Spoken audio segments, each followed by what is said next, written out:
Good afternoon. Today is Friday, the 30th of January, 2026, just after 1 o'clock. Welcome to UK Column News. I'm your host, Brian Gerrish. Delighted to have Patrick Henningsen with me in the studio. Great to be with you, Brian. Yes, excellent. We're also very pleased to have Basil, Valentine, journalist and political analyst with us. So welcome, Basil. Well, the talk really across mainstream media in UK today, various levels, is the tourist, what's his name, Patrick? Keir Starmer, that's it, Keir Starmer, has been off on his travels visiting China. And we're definitely going to make some comment on that. We're going to have a look at the serious build-up towards war with Iran. We're going to have an in-depth look into British UK politics and who the real actors are controlling not only what's happening in the civil service, but what's happening at Prime Minister level. And in addition, we're going to have another look at the Panopticon for UK, which is the new police service. So over to you, Patrick, Mr. Starmer. Well, it's the state visit in China. We'll bring this up on screen right now. And this was a great summit for Britain, but not quite to the level of a welcome that the American and the French presidents got, but nonetheless, serious talks happened there. And what was interesting about this now is China is really taking this center stage as a sort of leading power now in this vacuum that Trump has left after Davos. President Xi Jinping warned Keir Starmer about unilateralism, protectionism, and power politics destabilizing the international order. And he's saying that international law can only function when all nations, especially the big powers, adhere to it. He's really, that's a dog whistle towards Donald Trump, but with Starmer sitting right across from him. And this is what he said, which I think was quite important in this context. If great powers don't lead by example, the world risks sliding back into the law of the jungle, says Xi Jinping, the Chinese president, taking a leadership role in terms of the global geopolitical scene, Brian. Well, we need some gravitas, don't we? Because the rest of it is degenerating into pure theatre. But I'm just going to say, I hear that Starmer's place at the big table was fairly low down the pecking order. So I don't think he was getting quite the official reception from the Chinese that he thought he was. But maybe that's a little bit of hearsay. Nor did they close down the Forbidden City for him like they did for Trump and Emmanuel Macron. But more about that maybe later. But over now, let's just talk about the degeneracy, if you will, of the international system here. Iran, Trump's latest war. All of the naval assets, which we'll show in a minute. Brian, I know you have a lot to comment on this side, but the U.S. has amassed a massive military force there. But here is the basis of the public consent, getting the Western public to buy into this war. Trump has changed basically the excuse for it. He's pivoted away from the protests of a few weeks ago. Now he's saying it's about the nuclear program, and maybe he'll pivot in a few days to something else, the missiles or something. So it's hard to know where Trump is or what the reason for this war is. But back here, Brian, real quickly, the dirty numbers game, excellent piece in the Cradle. And we'll look at this. So this is what people have heard in Western media. Waves of coverage.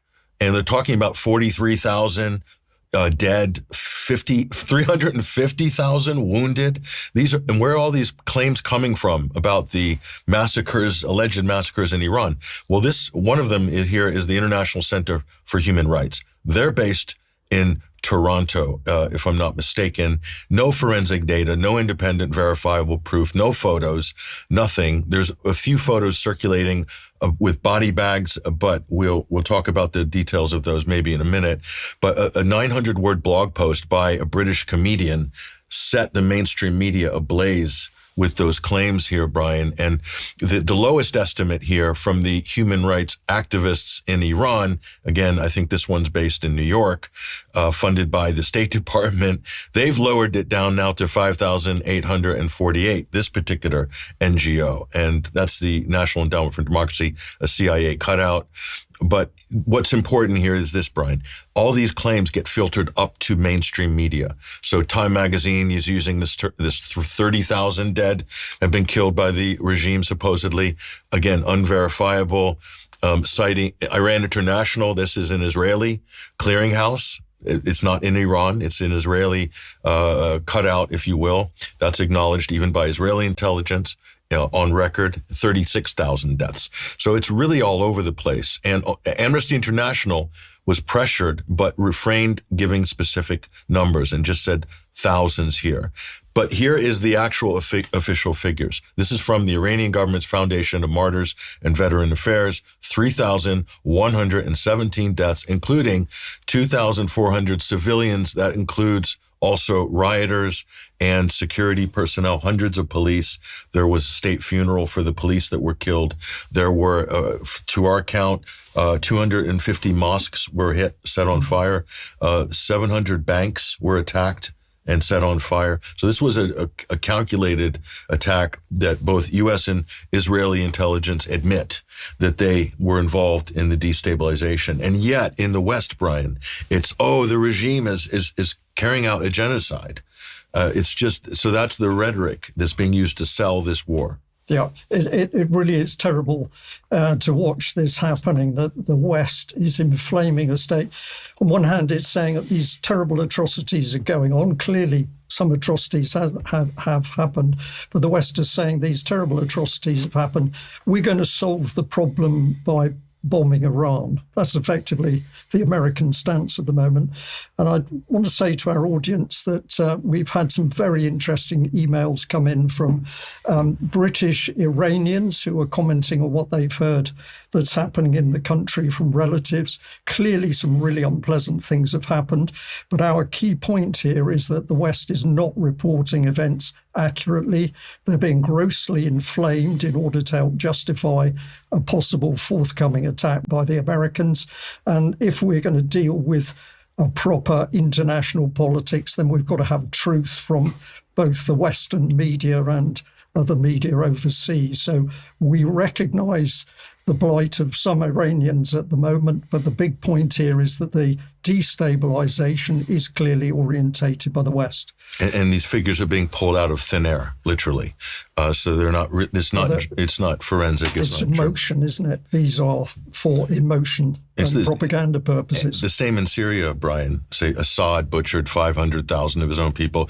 On those figures, they were counting dead Syrian army soldiers and Al-Qaeda soldiers. So basically, anybody that died within Syria went into this giant body count that was used to justify sanctions and bombing of Syria. Exact same formula here with Iran. Yeah. No different. So the lies just get unbelievable in our mainstream media. And I want to give a shout out to Jonathan Cook, one of the greatest independent journalists, I think, in the country, in Britain, the BBC, pushing the case for an illegal war on Iran with even bigger lies than Trump's. So the BBC have out-Trumped Trump somehow, Brian. Now, we're going to show you a BBC clip here. And there's nothing journalistic about this report. It is pure propaganda. The Chinese and the Russians have nothing on the beeb when it comes to ramping up excitement and fear for a war. Watch this. They killed my brother, the woman screams. We still don't know the exact toll, but Iranians who witnessed what happened believe tens of thousands are dead, many more seriously injured. The scale is truly shocking, and it's not just a turning point in the history of the Iranian people. I would say in contemporary history, it qualifies as one of the worst mass killings, and it is absolutely essential, to the extent possible, to get at the truth, to collect the evidence. As Washington weighs up what to do next, one of the American military's largest aircraft carriers, with up to 50 fighter jets on board, has arrived in the region. The US has bases around the Middle East, which have now been significantly reinforced. And this morning, a new warning from President Trump. A massive armada is heading to Iran, he said.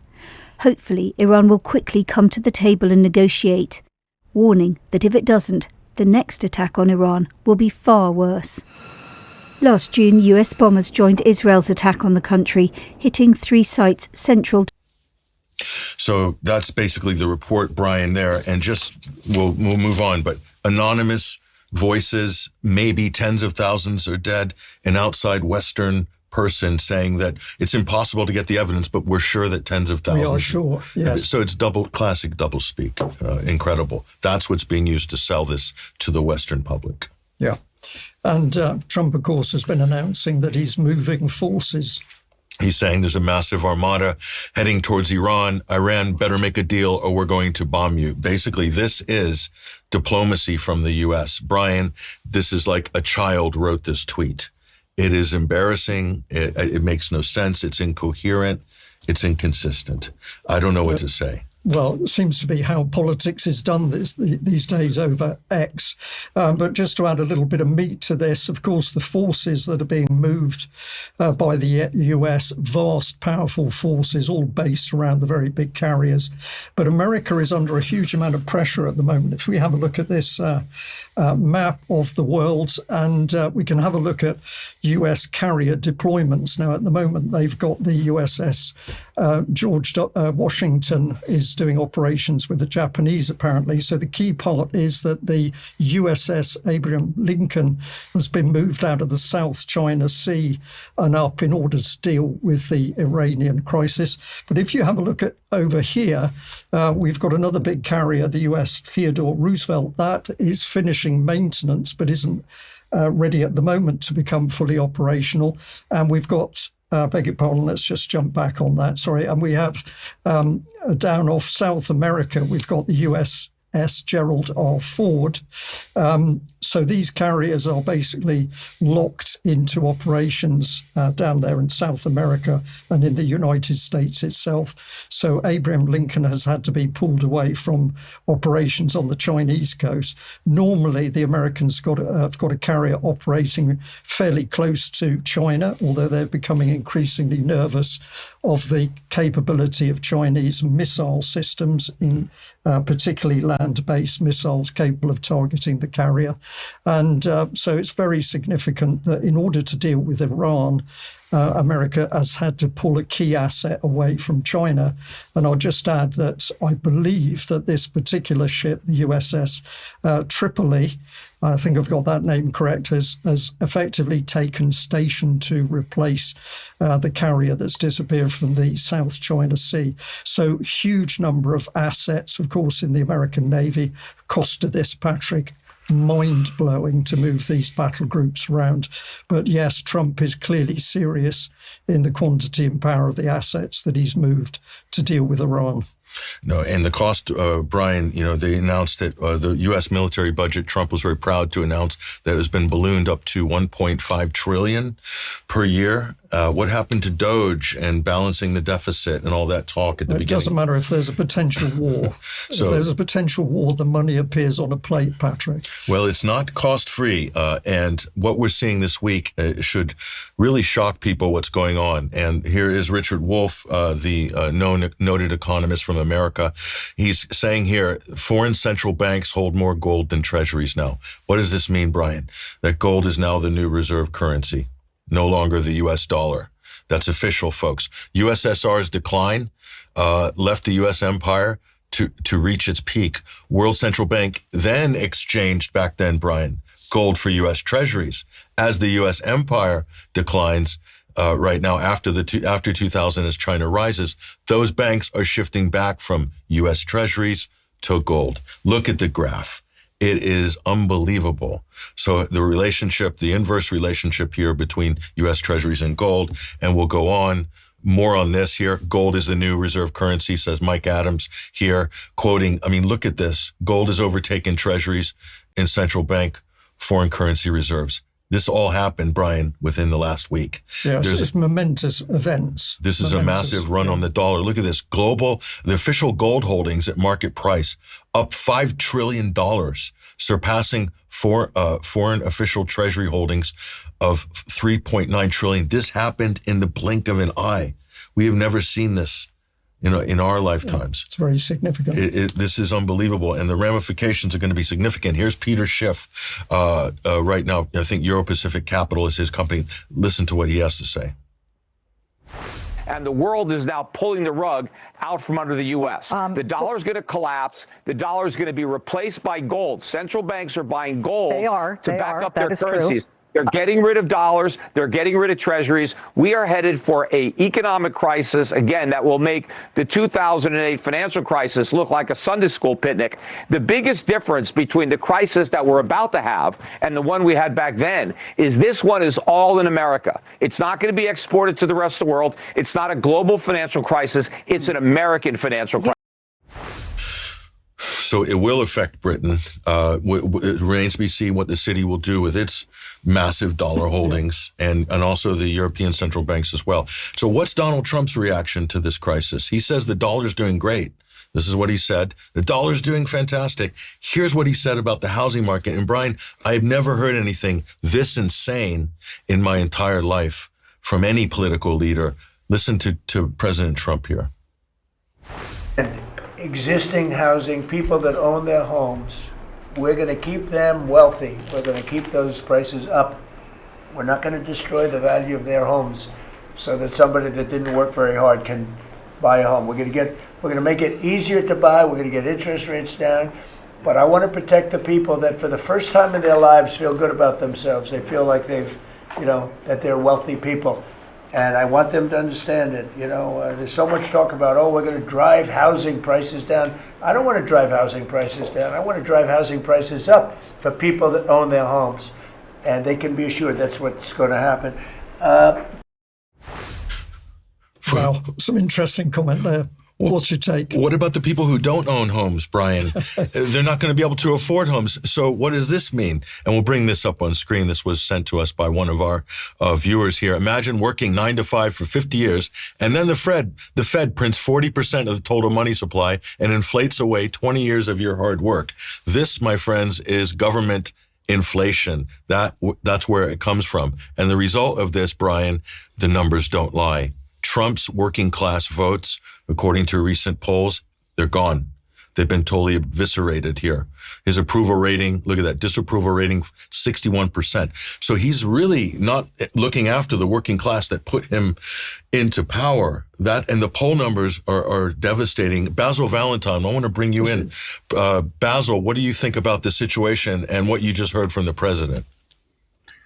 Hi, Patrick. Great to be with you. Well, it's been the case on both sides of the Atlantic for the last 30 or 40 years that people have effectively been bribed by their own governments with their own money, and rising house prices have been absolutely central to that. But we're now, as you point out, in a situation where young professionals with degrees and well-paying jobs can't possibly buy a house. 40 years ago, mortgages were calculated on 3 times annual salary. That's now up to 8 or 9 times. Of course, in America, they've got a lot more land to build houses, and house prices in America have also traditionally been a lot more volatile. In the troughs, the prices go much, much lower. But in the UK, they're much more stable. There's been no meaningful drop in property prices in my entire lifetime. The UK, of course, now embarking on this huge house building program, much of it on the green belt. I think that's an absolute disaster. But in the US, well, they obviously have a homelessness problem many times that of Great Britain. 60, 70, 80,000 people homeless in the greater Los Angeles area alone. And Donald Trump doesn't seem to be remotely interested in doing anything about that. It's pretty shocking, and it's all true. And what's the reaction from Trump to save the dollar here? Let's bring this up on screen. Who's this gentleman here? This is really going to be the knockout punch, ladies and gentlemen. If you think Donald Trump is fighting the globalists, well, this gentleman, Trump is preparing to nominate Kevin Warsh, the son-in-law of Ronald Lauder, the billionaire who happens to be, just by coincidence, president of the World Jewish Congress, but that's by and the by. And he's a former steering committee member of the Bilderberg Group to be the next chairman of the Federal Reserve. So all of this talk by people like Alex Jones and everybody that Trump is fighting the globalists, it seems like Trump is the face of the globalists at the moment. It's hard to argue against that, but incredible. It's pretty incredible. Is he there to protect? Trump there to protect America, or is he bringing it down? Have you got a bit more on this particular? No, that's all we have there. We'll leave it there. We'll leave it there. Okay. Well, let's come into to UK and have a look at what's going on in UK. And one of the key things that UK Column News has been talking about is people talking about broken Britain as though it's some sort of accident. We are incompetent. We don't know how to run a country. We don't know how to run industry. The country is falling apart. And we're getting constant reports in the press.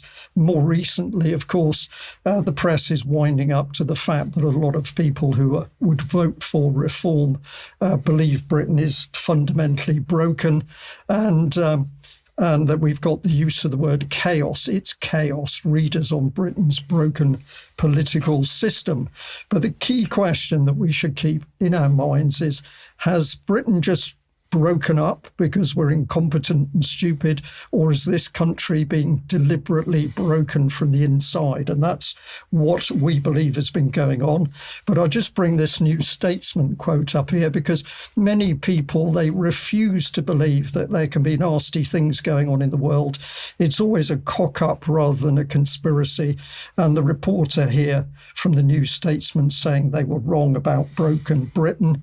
But in the actual a little quote from inside this article, there was something very significant, I thought. So the reporter said, Britain can feel divided and lost, but there's always another side to the story. If all politics is local, as the old saying goes, then perhaps all hope is too. I don't really believe that this reporter knew the significance of what they were talking about, but local politics, the key to stopping what's happening, because when people locally, the ordinary man and woman in the street, say no to these rules-based international order policies, that's when they stop. So there was some good punch in that New Statesman article, even though the rest of it was fairly lackluster. And then, of course, we have Nigel Farage. He is coming under the spotlight now from a lot of people, and turbulent times here with the journalist Richard North, a very, very good look into Farage and what he's really up to. So is Farage going to do a mini Trump in UK? Or a Boris Part 2? Or a Boris Part 2, quite possibly. And we've got to be very discerning to see that he stays on the right path to actually tackle the global elite. But let's just move on and have a look at how the Labour Party said it was going to deal with things. This is part of their Labour manifesto. We've shown this before. We just look at about 30 seconds to remind ourselves of the style that Labour Party came across as it moved into power.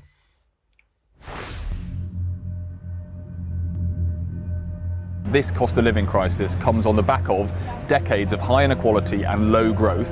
Now, the number of people in England waiting to start routine hospital treatment has risen to a new record high. Rishi Sunak gave a speech rolling back on the government's net zero pledges. The rising cost of mortgages is causing misery across the country. The record-breaking week for numbers crossing the channel this year so far. So there we are. It's all black and white. It's all dismal. It's all due to Rishi. Well, maybe not when we look deeper.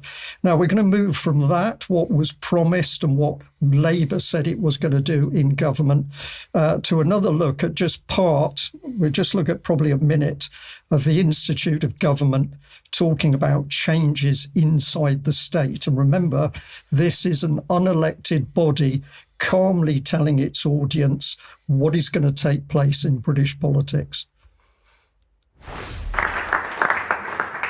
Thank you.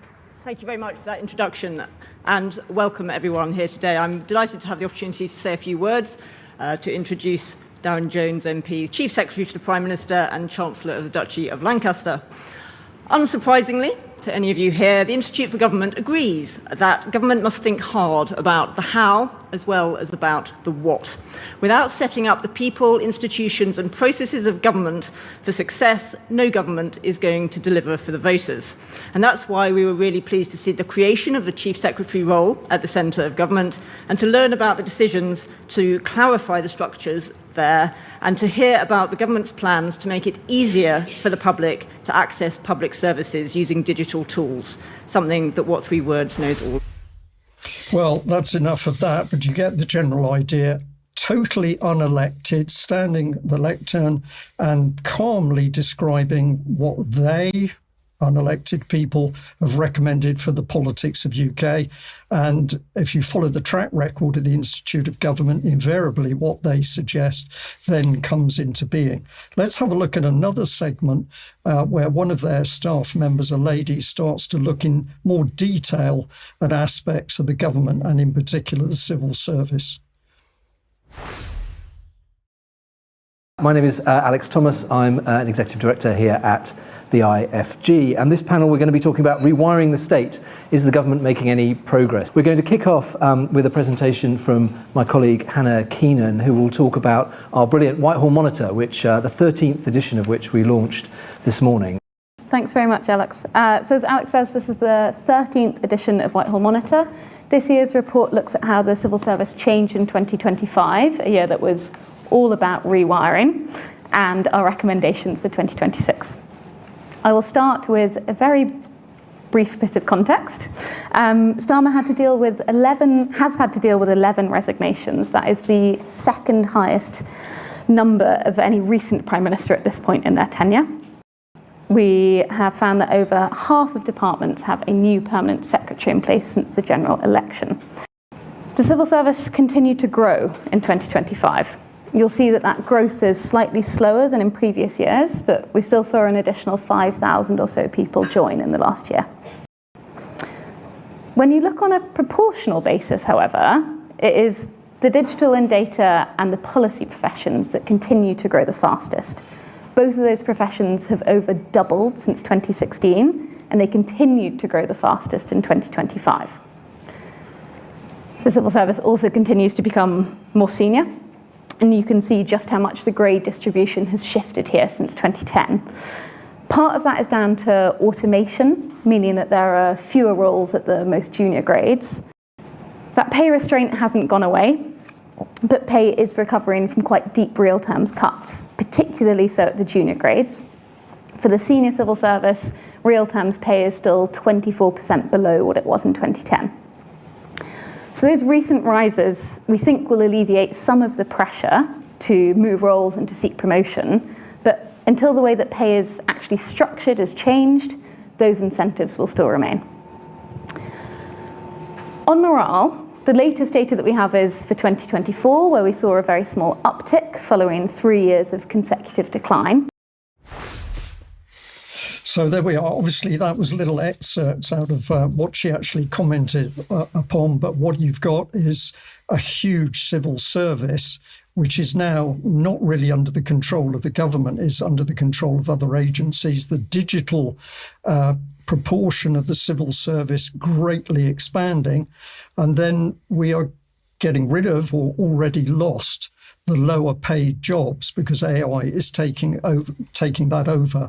And what this lady is giving you a look into is the workings of the civil service. And later in the news, we're going to be hearing that really nobody knows how this organisation functions. But what we can be sure of, very powerful global corporate interests fully embedded in the civil service, particularly in relation to this digitalisation and the creation of a digital-based economy and country, never put forward in a manifesto, never talked about properly on the floor of the House, never discussed in committees, but this is what's driving the government. Not just rewiring, Mike, a full-on renovation of the architecture of government. It's a complete restructuring. With a giant elite managerial class on top of the AI, but no entry-level or lower jobs. Those have been swallowed up. Those are already gone. They're gone by AI. Yeah. Basil, Valentine, we just have a minute left, but what's your reaction to what you've just heard, Basil? Well, no democratic oversight either, who actually is in charge of the civil service.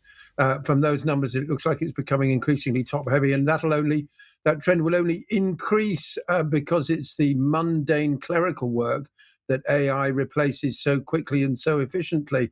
One forecast, we'll come on to this later, shows up to 40% of entry-level software jobs, for example, are set to disappear with AI.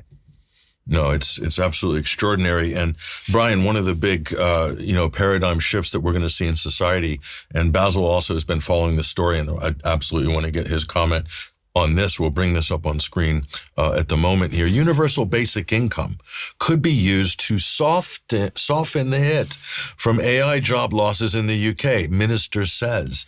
So this is Lord Stockwood opining here on this dystopian future that we are basically facing right now. The UK could introduce UBI, Universal Basic Income, to protect workers in industries that are being disrupted by AI, says Investment Minister Jason Stockwood here. Undoubtedly, we're going to have to think really carefully about how we soft land those industries that go away. Industries that go away, Brian. So they're really preparing here for something I don't think people are ready for. Morgan Stanley said UK was losing more jobs than it is creating because of AI. So because of AI, we're in the negative. Yeah. So what's their solution? Pay people to stay at home? I'm not sure. And create more AI. And create more AI. So who's going to pay for all that? Is that deficit spending? Basil, I want to get your comments on this, because this is something we've all talked about. The natural product of a roboticized, AI-driven economy is going to be having to put millions of people on universal basic income. Go ahead, Basil. Well, the forecast is as many as 8 million jobs could be at risk from AI, but I think that's the low end of the spectrum, because we're already now used to digital interfaces in McDonald's, now in Tesco's cafes as well, staff cuts left, right, and center. What do we do with all these people? Well, the idea of UBI, according to Lord Stockwood, is that it'll give an opportunity for people to retrain, that they're not going to be paid just to sit around and fester at home. But is coercion therefore going to be involved? And in which case, what difference is there between universal credit and universal basic income? Universal basic income, the universal suggests, is that everybody gets paid it, regardless of whether or not you have anything worthwhile to do every day or not. But it looks like they'll end up fudging some sort of glorified universal credit system, and forcing training on people. Quite what jobs people are going to retrain for, I'm not sure. If 8 million jobs are going to be lost, what are we going to be all retrained to do? Of course, the whole point of AI is it's wealth creation. So therefore, why not tax the wealth that AI is creating and redistributed to people who've been put out of work as a result? And then that loops back to the argument about tech companies not being based in the UK, and they will take their business elsewhere, and all the other so-called roadblocks towards wealth taxes. So it's a bit of a bind, really. The projected cost has been estimated to be as high as £200 billion, or possibly as low as £50 billion. But whatever it is, it's a huge amount. Rather amusingly, there is a trial scheme being run with people being paid £1,600 a month by the government. And the idea is to find out how that affects their lives. I think most people will say very positively if the government decide to give you 1,600 quid a month every month tax-free, and then turn around and say, oh, now, how's that impacted your life? I think you'll likely say, well, yeah, great. I've been on holiday and bought some new clothes and a new TV. I mean, what a stupid question. Yeah, it's Basil, it sums it up. Everything that we are seeing about the so-called experts who are restructuring government is that their mindset is truly unbelievable. They are following through on ideas and policies which don't seem to have any basis of common sense attached to them. They're in a mindset where they're using the words and the phrases, and this is what's got to happen. But if you say, well, what does this actually do for the quality of people's life? It's like that's irrelevant. But was it £1,600 a month? That's probably pocket money for the average MP for his, I don't know what, dog expenses probably. Fruit and flowers and drinks tabs. But Brian, this is the problem. It's not just rewiring government. They're not telling you this. It's rewiring society. It's rewiring your relationship with the state. This is a full overhaul of, I would even say Western civilization in the modern sense that we have, developed over the last 200 years. There's no public debate about this. There's no discussion. There's no forum. And this is fundamentally going to change the lives of the next how many generations? Well, if they get their way, it will never change because people will never be able to escape from the panopticon. We'll get to that panopticon in a minute. It was there in my mind, yes. And Basil, final comment. We got a couple seconds left. Round this out, and then I want to bring in the Palantir graphic here. But go ahead, Basil. Well, the irony of this universal basic income trial is that one of the selected areas is Jarrow, from where, of course, in 1936 there was the famous Jarrow March, the unemployed marching all the way to London, demanding jobs. As Brian says, it hasn't really been thought through at this point, but it's part of, as you both pointed out, really the world of our parents, my parents, the non-digital world that they lived in is fast disappearing, and there are so many fronts now on which I think people feel it, on which there's a kind of fundamentally different way that society is being steered, including redefining relationships between the individual and the state, and the role of artificial intelligence, digital technology in that. I mean, my mother, for example, never went online in her entire life. That generation are dying out. Will it even be possible to do that and live in society as an effective actor in the future? Really, we should be able to.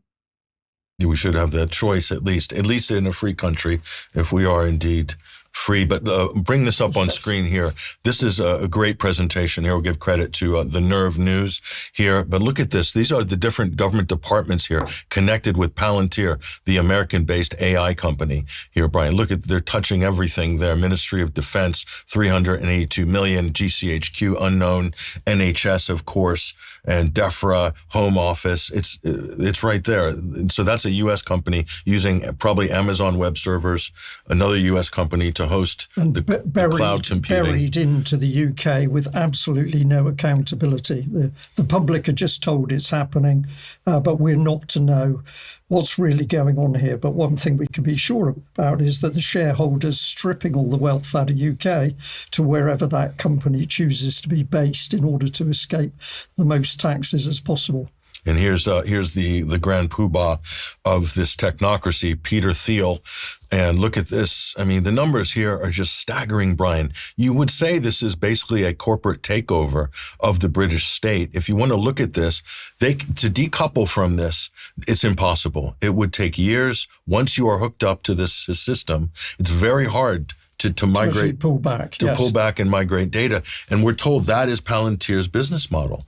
It's to get people stuck and hooked into it. And that's basically a strategy for achieving long-term, quote, clients for this ever-growing artificial intelligence leviathan. Yes. It's frightening here. And I'll just add, Patrick, that in some of the Institute of Government clips that I've listened to, they're calmly suggesting that more committees should allow in corporate interest to sit alongside elected members in order to be making decisions. But for the public, absolutely no knowledge of who these people are or a chain of accountability responsibility and accountability. And also, these same tech barons, Brian, are plowing huge sums of money into British politics. Do you think they want something in return for that investment? They're funding podcasts, they're funding political parties, spin-off parties, events, all sorts of things. These are foreign actors with billions of pounds in capital, and they can just throw it wherever they want. And they are throwing it. And get the results. They are. Yeah. They want specific results, and I think that's the important bit. Basil, we just got a short period left, but your thoughts on this? Well, this, of course, goes back to Margaret Thatcher and the early days of privatisation, local councils being forced to issue tenders for rubbish collection. That was one of the first things. I mean, I can remember when rubbish collection was all organised entirely by the local council. Then suddenly we had private collectors contracting rubbish. This Palantir business is where that has led to directly, with absolutely everything now being subcontracted by government departments to private companies. And in this case now, a private company heavily invested in AI, in digitization, and what's more, operating across, as we see, so many different government departments. I think it's absolutely abysmal. I think it's anti-democratic. I also think it's wasteful because Palantir suck money out of the public's pockets for their own benefit, for their own profits. Yeah, absolutely. Well, just after, we're coming up to the UK column ads, but afterwards we're going to be looking deeper into what's happening in UK politics, and more of these things will come to the surface. Amongst other things, we're going to be listening to Liz Truss speaking.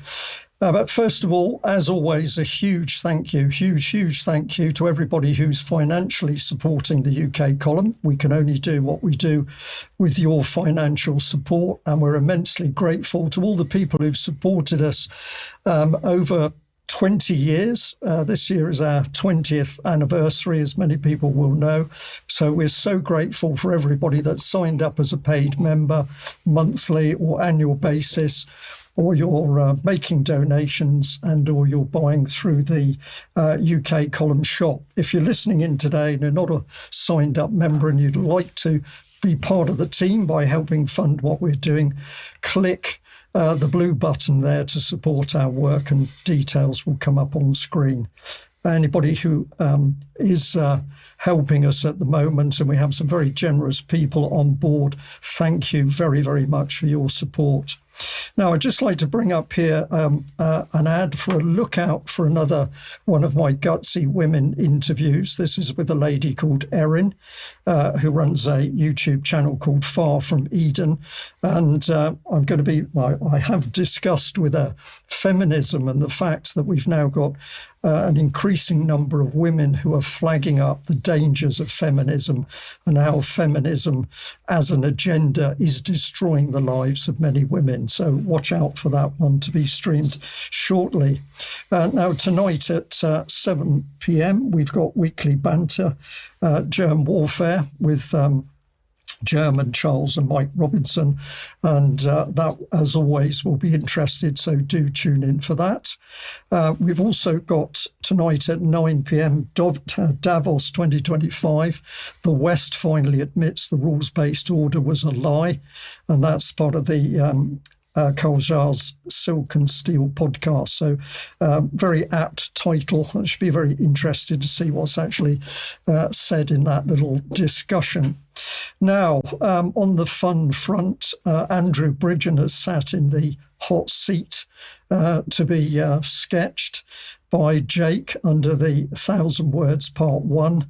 And that'll be going out on Sunday at 7 p.m.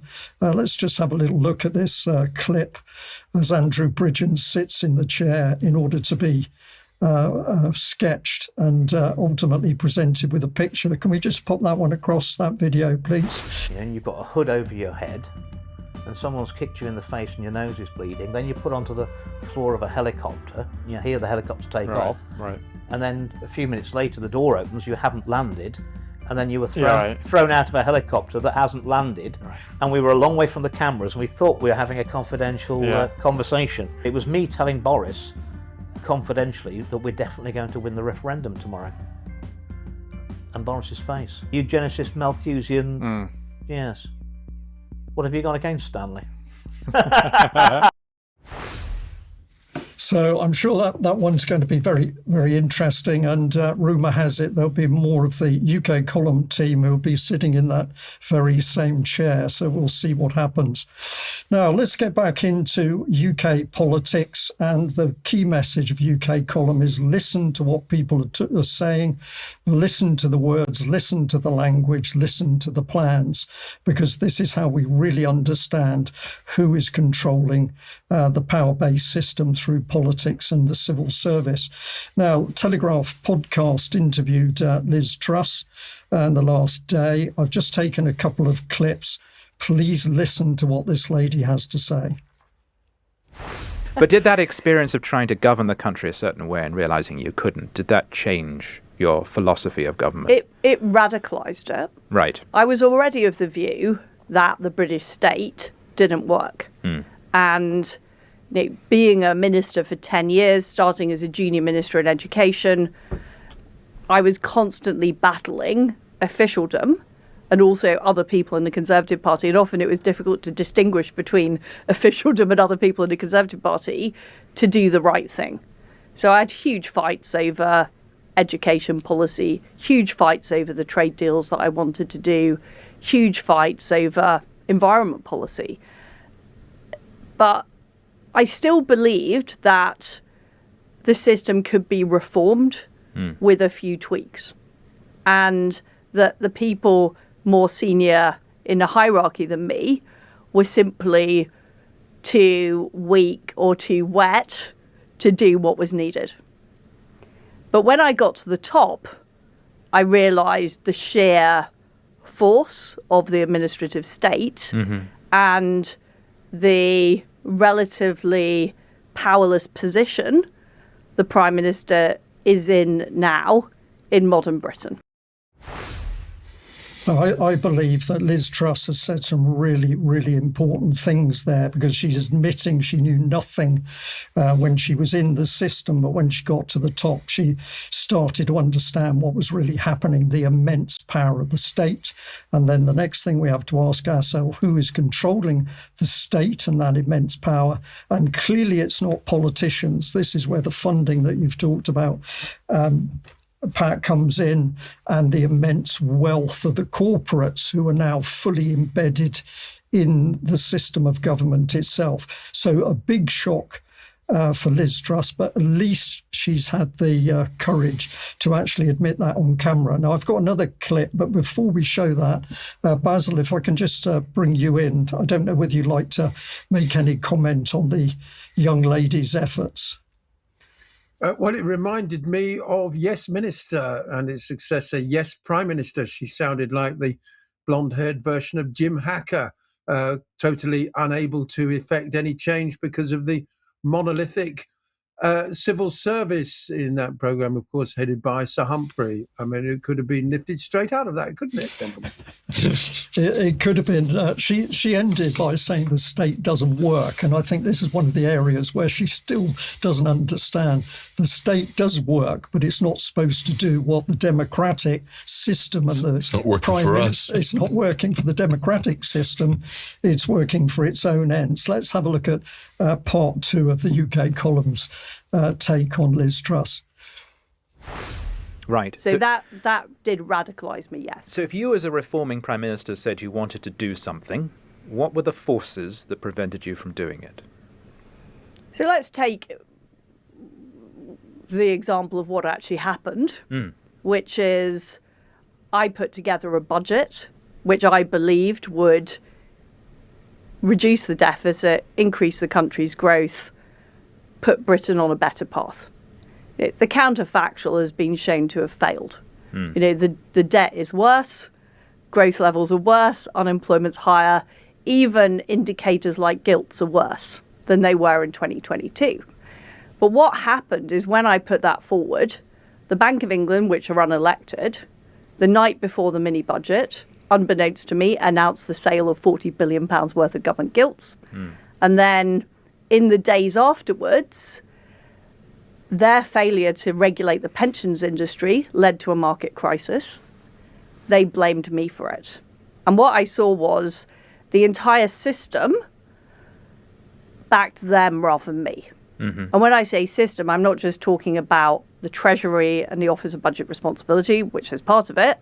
I'm talking about the senior voices in the media. I'm talking about the establishment overall. See, what I saw was so-called independent parts of government taking decisions that affect people's lives and being utterly unaccountable for them. And I mean, her revelations, Brian, aren't unlike Dominic Cummings' revelations after he left Boris Johnson's cabinet. But Basil, what do you think about this? She's insinuating that the head of lettuce rotted because the fridge wasn't working properly. What did you glean from this? Oh, I think the system works exactly as it's supposed to. Interesting, she pointed out that senior voices in the media help with the destruction of her premiership, because we're always supposed to believe that the media has no power or is independent. She does indicate that there seems to be a syndicate, effectively, an alliance, Bank of England, senior civil servants, other senior politicians and media, who put a straitjacket on what any elected official can do. Absolutely. So there's a lot in her words. And this is why I say to the audience, so important that you do give whoever it is the opportunity to speak, to hear what they have to say, because these gems are coming out. The government, democratic, of course not. Now let's switch to Andy Burnham. And the reason that I'm going to bring him up on screen is that he's been involved recently with the Institute of Government as well. And what is his big topic? Well, aside from everything to do with mayors, we also found very quickly that he was involved with Innovation Zero. And I'm sure on Monday, Ben Rubin will be taking a little look at this. But why do I need to highlight this to the audience? Well, this organisation says its mission is to accelerate a just global transition to a low-carbon economy. We do this by connecting innovators, funders, policymakers and business leaders from across sectors and from all corners of the globe. So this is well away from elected government. We do. This is what we do. Let's have a listen to Mr. Burnham engaging with the Institute of Government. Andy, to come to you, picking up on some of Rowena's points. Wes Streeting this morning sort of made the argument that particularly perhaps those on the left shouldn't argue that the state can't function or that there's something fundamentally wrong with the state. They should be sort of active agents in leading the state through that. I wanted to get your reflections on that, but also thinking particularly, clearly you know and understand the civil service and the structure of government for your time as a minister, but particularly working with the government system that we have as Mayor of Manchester. What's your reflection on how things might need to change? Well, from my point of view, the state does need to change. We're moving quickly now to an all devolved England. We have a Mayor's Council that is becoming increasingly functional. Mayors asked for powers over taxi licensing. We have the Home Office abolishing police and crime commissioners and integrating them with mayoral combined authorities like I've had for almost a decade. And I think that's the right reform. If you then turn to growth, the growth mission specifically, the ongoing resistance of the Department for Education to devolve meaningfully post-16 education is a limitation on growth. It's not justified, I don't think, for departments still to be resisting devolution. So it's devolution and more devolution and growth. Now, we've edited what he said. We haven't taken anything out of context. It's just to give you the breadth of what he talked about. But it's all about completely changing the structure of government, more power for the mayors and the city states. And it's going to happen. He's telling you it's going to happen. Never discussed on the floor of the House in any detail. But Andy Burnham, at least being honest, as he jerks around in the in the high-tech digital age. That did make me smile slightly. But let's go on and listen to the second part of what he had to say, which we've edited into little clips to get more context to what he's actually talking about in the time available. Devolution is the direction. Devolution is bringing growth, not just here, but in other city regions as well. So why are they allowed just to make us fight endlessly? You know, it's attritional. You know, we spend so much of our time making the case for devolution to the parts of the system that don't want it. And the answer, I'll finish on this point. See, for me, the word rewiring, you know, Rowena rightly asked for a definition. Rewiring relates to the flow of power, doesn't it? It relates to modernizing systems so that the flow of power is better and in the right direction. And I would say, you know, the unelected state Whitehall currently holds too much power. And indeed, in my experience of 16 years in Westminster, the whip system disempowers the elected state, because often MPs are required to rubber stamp the long-held departmental positions, and it's a brave minister that kind of unilaterally will go and try and change it. It can do, but it doesn't often happen. I personally believe the answer to this, to a more functional Britain, is a major reform of the elected state, Westminster, to mirror what's being done now in the local state out in the world that I'm in, which is about place-based, mission-oriented delivery, very much focused around growth. So there you are. Andrew Burnham is actually telling the truth that don't worry about Westminster. The power is all going to be in the city-states with the mayors. He and his colleagues will have the power, including over the police, and there's going to be a complete restructuring. We'll talk about this whole affair and how it works more in UK Column Extra, but let's just remind our audience of the power of this mayor system and these super cities. The global parliament of mayors is a good place to go. And if you look at some of the media articles that they've put out over time, you get a lot out of it. So in defense of democracy, Europe needs an urban reset. Everything is going to be broken down and changed. We might be using an American city model, presumably with people in tents sleeping on the streets as Los Angeles. And we've got compassionate cities, apparently, as a complement to declining welfare provisions. So you can't feed yourself, but don't worry, the city will have a sign saying it's a compassionate city. There'll be free coffee and biscuits. Free coffee and biscuits. And here we've got Decide, recharge democracy and human rights in cities. And who's actually pushing this? Well, it's the European Union, EU Charter Explained. So this is about a major, major change in what we think is democracy and how it works. And I'm just going to bring up two very brief little clips here from Rodney Atkinson. Now, Rodney is very elderly, but he's been a campaigner over many, many years, warning about the dangers of the European Union and its organisation. Let's just listen to what he has to say. And just as the domestic populations are attacked, marginalised, and their democratic systems undermined by corporatism at home, so that corporatism extends itself through big corporations and banks into aggression abroad.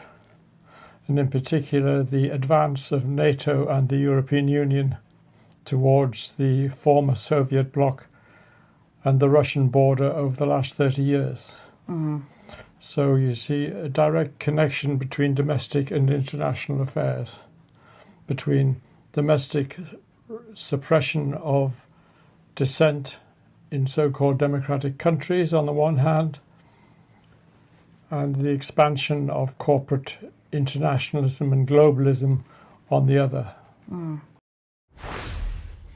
So, Pat, wonderful to see Rodney Atkinson still going, very, very astute man, and we can still see that astute brain working. Let's just look at this little 20-second clip where he mentions the European Union. The European Union is the sort of classic corporatist, bureaucratic authoritarian, centralized system which is inimical to all democracy and the nation state which support democracy and loyalty to democratic institutions. Well, there you are. And if you want to see more about Rodney Atkinson and his historic work, have a look at the Free Nations website. We'll just pop that up on screen. And this gentleman has done so much work over the years, and particularly in exposing what he describes as the resurgence of continental-style fascism, which I don't think is far from what we are seeing in 2026. Now, this is the point for the audience to remember, that all of these plans of the so-called rules-based international order are coming from unelected men and women planning what's clearly a dystopian future. And be under no illusions, it's here with the United Nations. It's here with Global Parliament of Mayors writing to the United Nations. And what are they actually calling for? The formalised participation of cities in international decision-making process. So forget Westminster. It's going to be the mayor of your local city that's not only going to be sorting your future out, but supposedly with his colleagues, the future of the country. It's just incredible. Which will future be, Brian, the Corporation of Manchester, like the Corporation of London, like the Corporation of Plymouth. Yes. The corporatization of the city-state. Absolutely. That's where it's going, transnational in nature. And of course, if you're going to have this type of control, you have to control every individual. You're going to need a police state that is beyond anything we can imagine at the moment. And what does Britain need, Brian, but another police force, another layer of policing? Let's take a look at this, how the British FBI will work. Did you hear about this, folks? Well, yes, it's happening. The National Police Service, the British FBI, we're told it's going to target terrorism, fraud, organized crime. I thought that's what the National Crime Agency was supposed to be doing a few years ago, another new agency, but no, we need another new agency here. The British FBI, the MPS, will only operate in England, Wales, as policing is devolved in Scotland and Northern Ireland here. And here the NPS will bring together responsibilities of the National Crime Agency, counterterrorism policing, regional, city regional, organized crime units, national road policing, and will be in charge of providing professional standards and training requirements, purchasing new equipment, etc., kind of like the Department of Homeland Security in that sense in America, which is a giant gravy train now. But here's the bit at the end, Brian, I thought was the most interesting. Their job includes the overseeing of the nationwide rollout of the controversial facial recognition software, which we'll talk to Basil Valentine in a moment. But before we do that, watch this clip. This is Silke Carlo is bringing a case against the state on this very issue of facial recognition. Listen closely. How could anyone not get a massive chill down the spine when they read Shabana Mahmood's comments this weekend that she envisages a panopticon? The structure was, the idea of a panopticon is that you could... Bentham, right? It's Bentham. Yeah. The idea of a self-policing prison through total surveillance as the model for Great Britain. And as part of that she envisages ramping up facial recognition up and down the country, 5 times as many facial recognition cameras up and down the country. Today, I was in the High Court challenging the Metropolitan Police's use of live facial recognition, which I think is expansive and not in accordance with the law. But this is really, it's an issue for the courts to consider, but ultimately it's an issue for Parliament. Oh my goodness, are we going to get a debate on the floor of the House of Commons on this issue? Highly unlikely. The policy's already set, Patrick. I mean, it's obvious and overwhelming now that the control of the political agenda in this country is through the corporates, and it has the power of the banks behind it because you need the money to run the system. So the idea there's any form of meaningful debate, I think, is well past. Basil Valentine, I want to get your comment on this and last story of the program. But the Home Secretary, Shabana Mahmood, I don't recall her having a background in constructing panopticons. If we're looking at her resume, what she did previously, what is this it's going on here? And why are we always presented with these heads of ministerial departments that bring in these sweeping changes, and then suddenly they're they're rotated out after the policy is put in place and given a peerage or a knighthood. What are your just general thoughts on this new police force, Basil, and this whole idea that we need to construct a panopticon in Britain? Well, it wasn't in the Labour Party manifesto at the last general election, I can tell you that much. £140 million being invested. The claim is that it will save 6 million police hours, and that those hours will be redeployed to the streets. The AI technology, which is where the money is going to be deployed to rapidly analyze CCTV, mobile phone footage, and doorbell footage, detecting deep fakes, carrying out digital forensics, in order to speed up administration, such as form filling, redaction, and transcription. The claim is that the 43 regional police forces around the UK are no longer fit for purpose. And as we've been talking about, we need this centralized, digitized system. Now, on one or two of the smaller police forces have already been rolling out pilot schemes for this, and the UK's Home Office procurement agency, Blue Light Commercial, for viewers who didn't know, that's the body of the post office charged with subcontracting to private companies. And they've confirmed that the Israeli-based firm Coresight AI have been subcontracted by the subcontractor Digital Barriers to provide the artificial intelligence-powered facial recognition software. So we can look forward, when people chant at rallies, "We are all Palestinians," perhaps they know why now, because amongst the people listed as being on the board of Coresight is Major General Giora Eland, who is said to have given his name to the so-called General's Plan to isolate and starve northern Gaza in October 2024. That's who's going to be powering the AI facial recognition software. We can talk more about that after the break. Road tested in Gaza, Brian, once again. Yeah. Deployed on your streets in Europe, in Britain. It's unbelievable. You can say it's hidden in plain sight now, or it's emerging into the light. But it's becoming very, very clear that the population of UK as a whole is being disenfranchised from its own system of government, and that ultimately threatens everybody living in this country, no matter what colour you are, what religion, how long you've been here, because this is a malicious system unfolding. We must end today's news there. Basil, I'm going to say thank you very much for joining me. Patrick, thank you. We will be back in a few minutes for UK Column Extra, if you're a UK Column member. So we look forward to seeing members then. But for the rest of our audience today, thank you very much for joining us. Think about joining up and taking out a membership with UK Column. Spread the word, warn your friends. Also have a relaxing weekend. We'll be back at 1 o'clock on Monday. See you then. Bye-bye.